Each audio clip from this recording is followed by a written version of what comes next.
Bonjour, bienvenue chez réparation-compteur.eu par Autoproc Technologies. Aujourd'hui, je vais vous expliquer deux, trois choses sur la réparation des compteurs de Renault Scénic et dissiper quelques malentendus quant à la réparation et le matériel qu'il faut et comment on répare un compteur de Scénic. Alors, tout d'abord, je vais vous présenter un petit peu le matériel pour réparer un compteur de Scénic. Vous avez besoin d'une station air chaude pour dessouder vos composants. Pourquoi une station air chaude? Ça vous évite de vous servir de la tresse à dessouder. Cette fameuse tresse à dessouder que certaines personnes vendent sur internet des kits de réparation. Je ne dis pas que le kit est une mauvaise chose, mais ce que je dis, et c'est là la principale pourquoi j'ai fait cette vidéo, vous disent qu'avec trois petites choses, vous allez arriver à réparer votre compteur de Scénic. C'est pourquoi aujourd'hui, je vais vous expliquer le pourquoi du comment. Donc, cet appareil-là est une station air chaude qui est à 400 degrés et qui va remplacer cette tresse à dessouder. Cette tresse à dessouder, lorsque vous essayez de dessouder des composants, c'est très bien. Mais là, on travaille sur du CMS, on travaille sur du très petit. Le problème est que lorsqu'on dessoude avec de la tresse à dessouder, eh bien tout simplement vous arrachez les pistes au niveau des composants, vous faites plus de mal que de bien à votre platine. Et vous risquez d'endommager énormément votre platine. Donc ça, pour dessouder, il vous faut un fer à souder de très bonne qualité avec une pointe aussi très très fine. J'ai une pointe là de 0,4, donc c'est pas un fer que vous trouverez en supermarché, et c'est un fer qui est spécialement conçu pour souder et dessouder du CMS.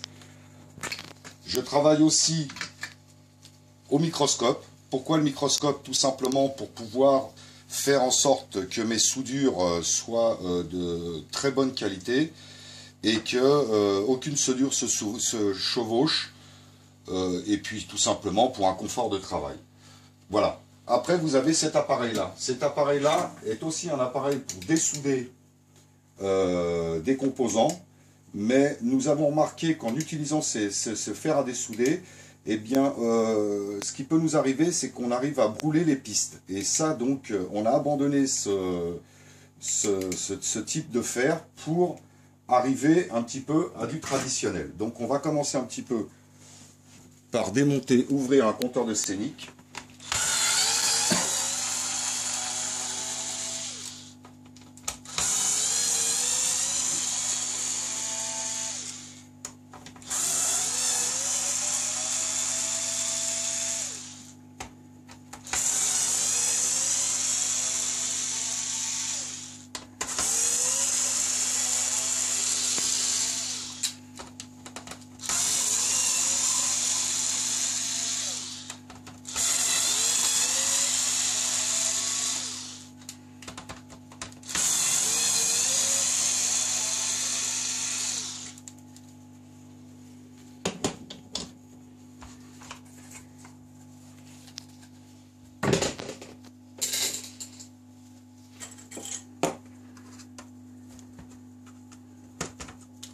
Voilà, j'ouvre le compteur du Scénic.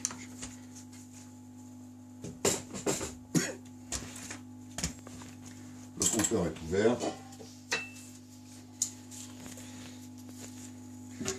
Là, je vais faire quelques marques.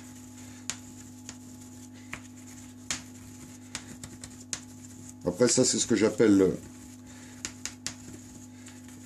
le bricolage. C'est tout simplement pour, après je vais percer ça de manière à ce que votre compteur puisse mieux respirer. Pourquoi? Ce compteur-là, le compteur de Scénic est un compteur qui chauffe énormément, qui est très très très mal ventilé. Vous allez voir, vous voyez ici, il y a seulement ça en ventilation. Et là est le gros du problème. C'est un compteur qui chauffe énormément. C'est un compteur dont les soudures ont été faites avec les nouvelles normes européennes en soudure sans plomb, des soudures sèches. C'est des soudures qui ne tiennent pas à la chaleur. Donc quand ce compteur chauffe, les soudures s'effritent, se désagrègent. ça fait des mauvais contacts dans votre compteur, ça crée des arcs électriques. C'est ce qui vous fait l'allumage et l'extinction de l'horloge. C'est ce qui vous fait aussi sauter les kilomètres journaliers qui sont là. Et c'est ce qui peut vous endommager aussi la mémoire interne. Qu'est-ce que la mémoire interne? C'est une EPROM, une puce que vous avez dans votre compteur. Et dans cette EPROM, vous avez une mémoire. Et dans cette mémoire, toute la carte d'identité de votre voiture. À savoir numéro de châssis, et options et kilomètres. Voilà. Donc là, je vous fais un petit peu court. Donc là, on va passer à l'ouverture.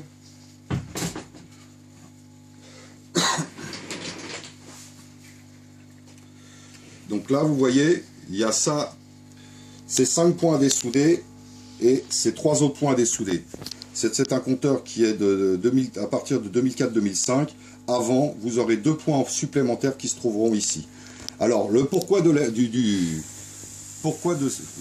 comment de ce fer à air chaud par rapport à la tresse à dessouder. Vous allez tout de suite comprendre. Là, je suis à 400 degrés. C'est un fer qui est à 400 degrés. Pour vous un petit peu vous montrer. Voilà, vous voyez. Là, vous êtes à 400 degrés.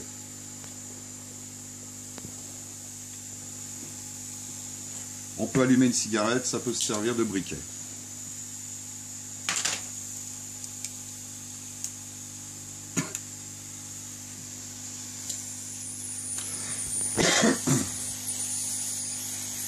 Là, je suis à 400 degrés. Je me mets sur ce point-là. La soudure est à fusion.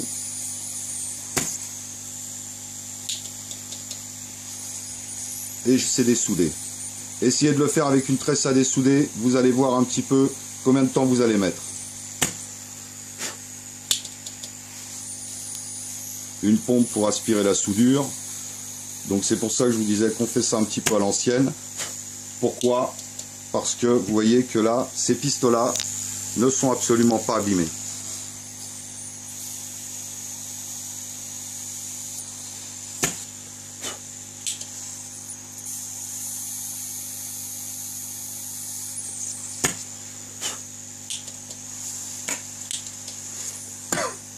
Notre gros problème pour la réparation des compteurs de Scénic, c'est tout simplement, je dirais, les bricoleurs du dimanche ou des personnes qui essayent par eux-mêmes de réparer un compteur de Scénic.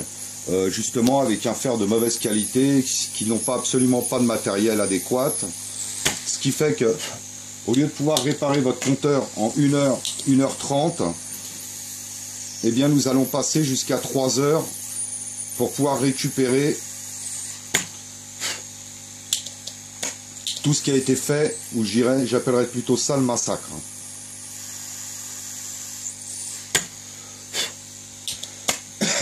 Voilà, les points sont dessoudés. Maintenant, je vais ouvrir le compteur. Donc là, je chauffe un petit peu. Voilà, ça sort. Hop. Je soulève délicatement le LCD. Faut pas trop tirer dessus pour pas abîmer. Maintenant, qu'est-ce qu'on trouve? On trouve ce que les composants que tout le monde connaît, c'est-à-dire, là je dirais, je vais un petit peu simplifier la chose. Vous avez le fusible général du compteur. Certaines personnes, lorsqu'ils sont dans leur Scénic, appuient sur cette prise grise. Et quand ils appuient sur cette prise grise, ils disent « Ah, le compteur se rallume, donc c'est la prise. » Non, c'est pas la prise. En fait, quand vous rappuyez sur cette fiche, vous replaquez très partiellement ce fusible. Ce fusible, c'est le fusible général du compteur, c'est ce qui l'allume. Mais il n'y a pas que ça à changer. Je veux dire que les plus connus sont ce fusible-là et ce qu'on appelle ici le MOSFET. Alors, donc, toujours dans le même principe, allez vous amuser avec une tresse à dessouder à retirer ce composant-là. Vous avez de très grandes chances d'arracher les pistes que je vais vous montrer après. Et vous allez vite comprendre que lorsqu'on essaie de dessouder cette patte-là et cette patte-là à la tresse à dessouder, tout simplement, vous arrachez ces deux pistes. Et après, vous avez énormément de mal à... D'abord, votre compteur ne fonctionnera plus. parce qu'après il va falloir faire des ponts pour pouvoir récupérer ces deux pistes là. De plus, ce composant là, ce MOSFET, est collé, non pas avec de la colle, mais collé avec de la soudure. Donc, toujours pareil, au fer à souder de mauvaise qualité ou à la tresse à dessouder, je dis bonne chance. Alors, je vais vous montrer, toujours avec ma station d'air chaude, pour vous schématiser un petit peu. Une station air chaude, c'est comme un décapeur thermique. Alors, hop, regardez le temps que je vais mettre à dessouder ce composant. Voilà. Le composant est dessoudé. Vous voyez qu'il faut aussi, c'est pour ça que c'est du CMS, tout ça c'est du très petit. Sur quoi je pourrais mettre ça? Là-dessus, pour vous montrer. Voilà. Vous voyez, je vais mettre une allumette à côté. Vous allez tout de suite comprendre que le composant est vraiment minuscule. Ok? Donc, ce composant là est dessoudé, puisque je le jette. Alors, à savoir que chez nous, des fois on nous amène nos clients nous amènent des compteurs qui sont quand même partiellement allumés. Alors certains de nos concurrents, eux, ne s'embêtent pas, ils refont les soudures mais ne changent pas les composants qui sont à changer. Nous, systématiquement, dans notre cahier des charges, nous changeons ces composants là. Maintenant je vais vous montrer, on va dessouder le MOSFET.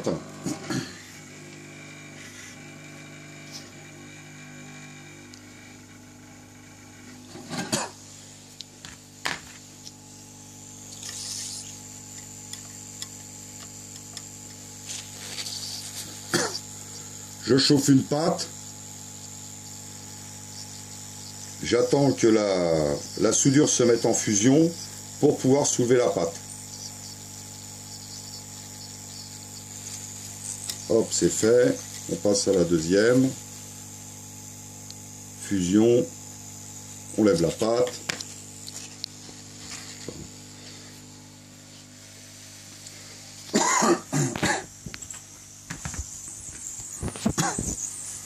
Pour les personnes qui ont déjà essayé de réparer leur compteur par eux-mêmes, ils vont vite comprendre que si vous n'avez pas un minimum, quand je dis un minimum, c'est un minimum de matériel, c'est peine perdue et c'est plus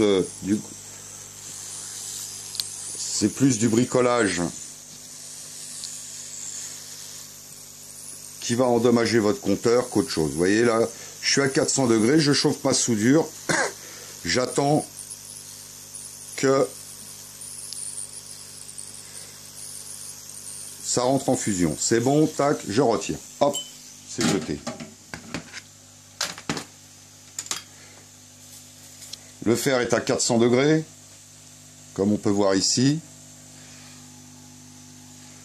Là maintenant, je vais un petit peu nettoyer. Voilà.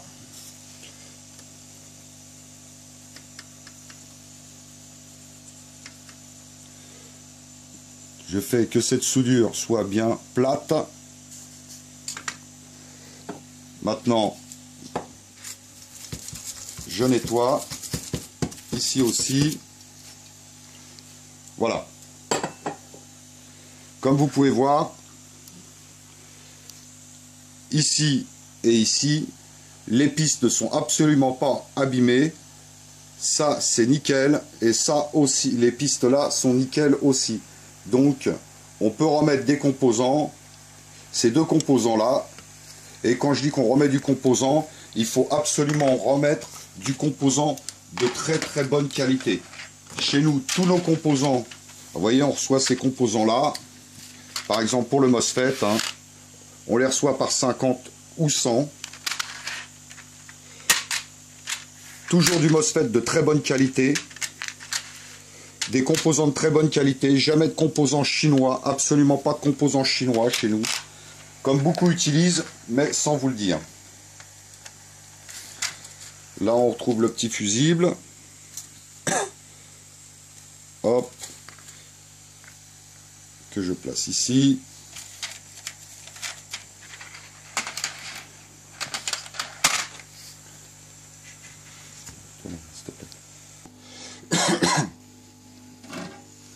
Donc, les composants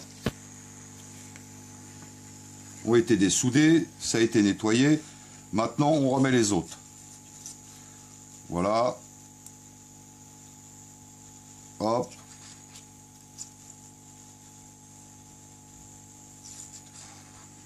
Le composant est placé. On remet un petit peu de chaleur. Voilà. Comme vous pouvez voir, le composant est ressoudé.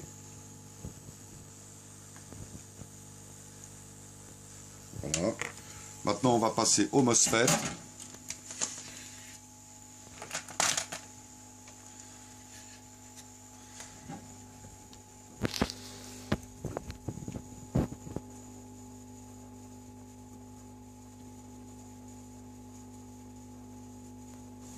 Je le place correctement sur la platine.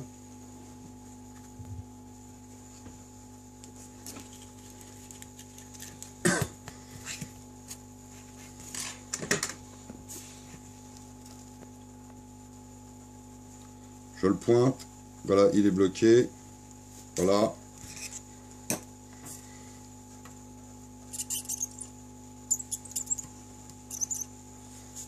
Le composant est bloqué.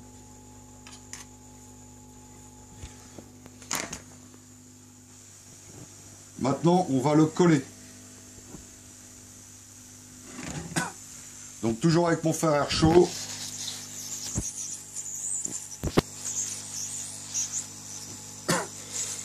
Je mets ici.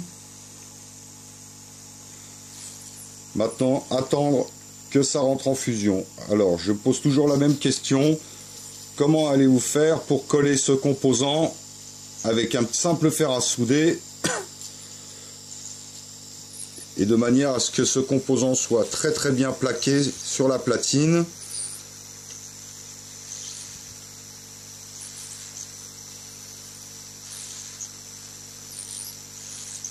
Une réparation de compteur scénique, malheureusement, s'improvise pas. Nous réparons des compteurs depuis plus de 7 ans. Voilà. Là, la soudure est en fusion. J'appuie. Hop.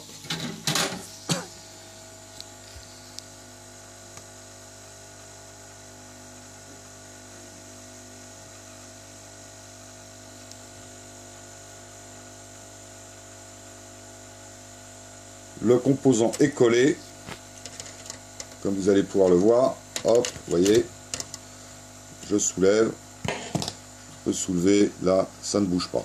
Voilà.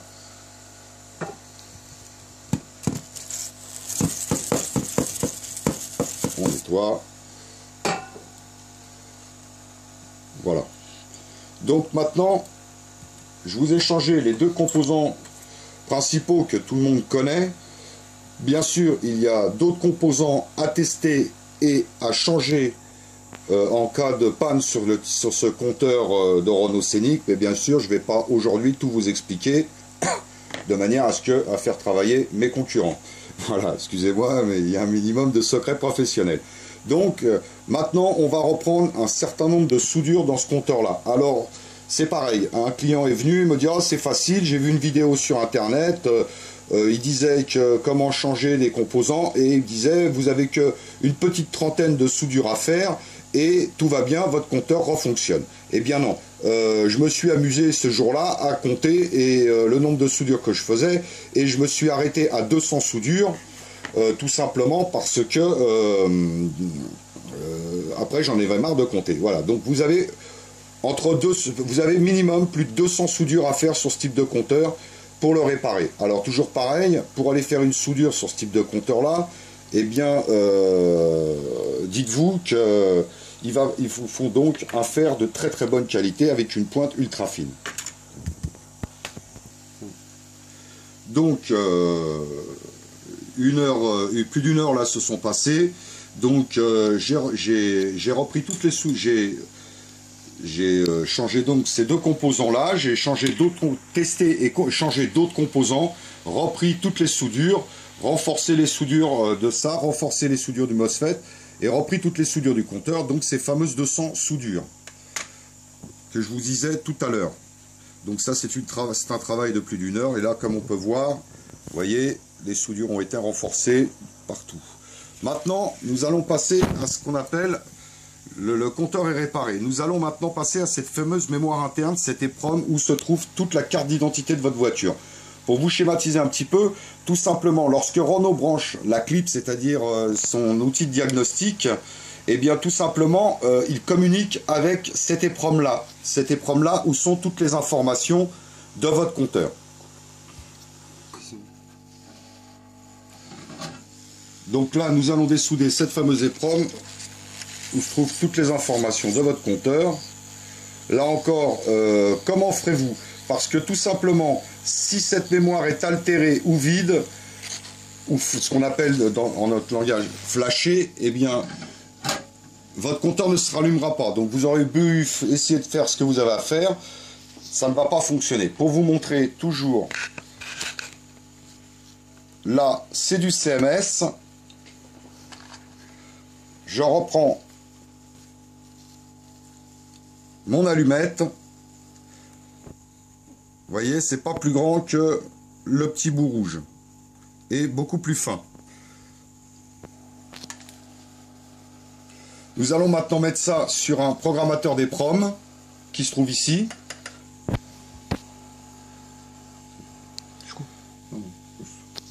Et lire le fichier.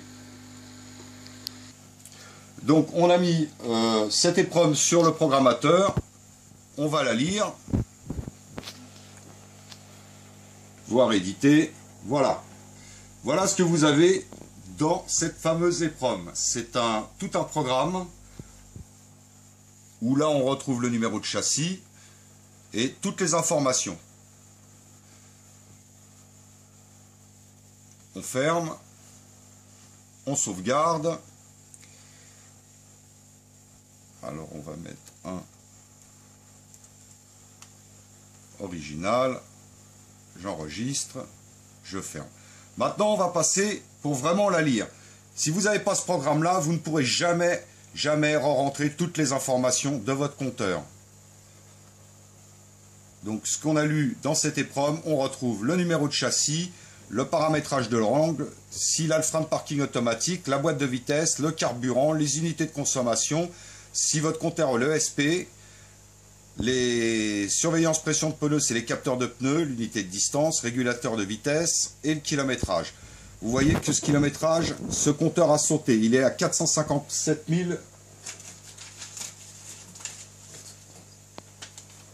835. Donc mon client, le numéro de châssis est bon, la boîte de vitesse est manuelle, oui, carburant diesel, vous voyez que ça a sauté, je remets en diesel, ESP, ça aussi ça a sauté, donc je remets le ESP, là je suis en surveillance des capteurs de pression de pneus, il n'y en a pas, régulateur de vitesse, non, alors qu'il met avec, donc je remodifie, et vous voyez, mon client m'a dit que ce compteur avait 154 664 km. C'est un compteur qui a flashé, donc je remets à 154 664 km. Je sauvegarde. Enregistrer.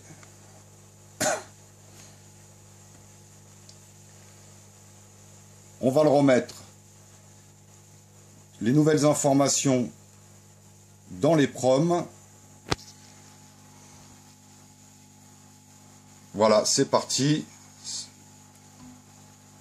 La programmation est faite.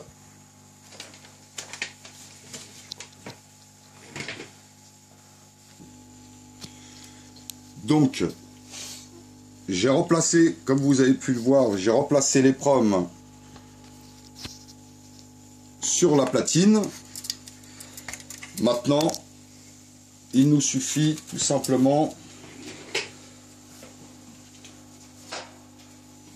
de tester si tout fonctionne.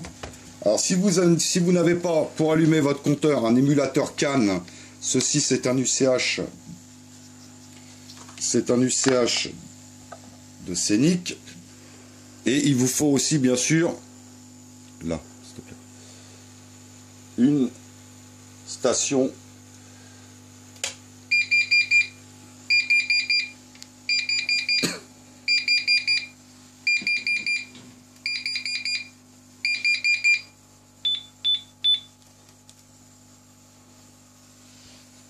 là. Je remets de manière à ce que l'heure ne clignote plus, parce que c'est un compteur maintenant qui est rallumé et qui va rester sur un banc test que vous ne verrez pas, mais il va rester à tourner pendant une dizaine d'heures pour vérifier que tout fonctionne. Alors on va vérifier que les kilomètres, qu'il n'a plus 457 piles mais 154 664. Donc on retrouve bien, ce n'est plus 457 piles comme tout à l'heure, mais les kilomètres sont revenus à 154 664. La vidange, mon client me dit 30 000 km, là j'ai 29 830, je lui remets sa vidange à 30 000 km.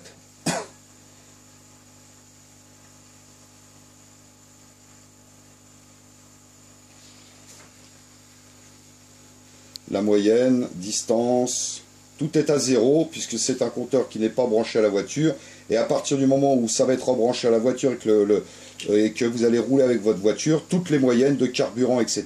vont reprendre. Ok?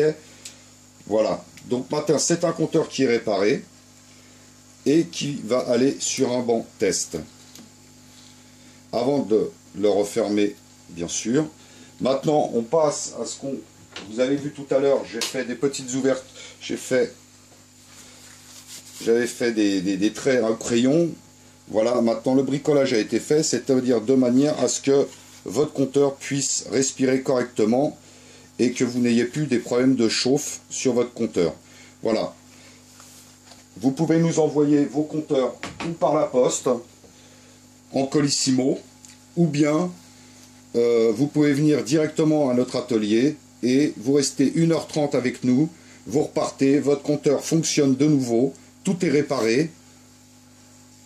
Toutes les informations de votre compteur sont de nouveau à l'intérieur, c'est-à-dire que quand on va rebrancher votre compteur, on aura juste l'heure à remettre, c'est tout. Voilà, si vous voulez plus de renseignements, eh bien vous pouvez aller sur notre site internet www.réparation-du6compteur.eu, je répète, réparation-du6compteur.eu, ou me téléphoner au 06 69 13 53 67. Je répète, 06 69 13 53 67. Et je terminerai par tout simplement, faites confiance à des professionnels et surtout, ne faites pas confiance à des bricolos du dimanche. Et aussi, si vous voulez réparer votre compteur, effectivement, il y a des kits qui se vendent sur Internet, mais sincèrement, vous voyez, on recommence, on fait un petit tour. Il vous faut vraiment du matériel de qualité pour ne pas faire n'importe quoi et ne pas endommager irrémédiablement votre compteur de Scenic. Voilà, je vous remercie et je vous souhaite, je vous dis à bientôt. Voilà, merci, au revoir.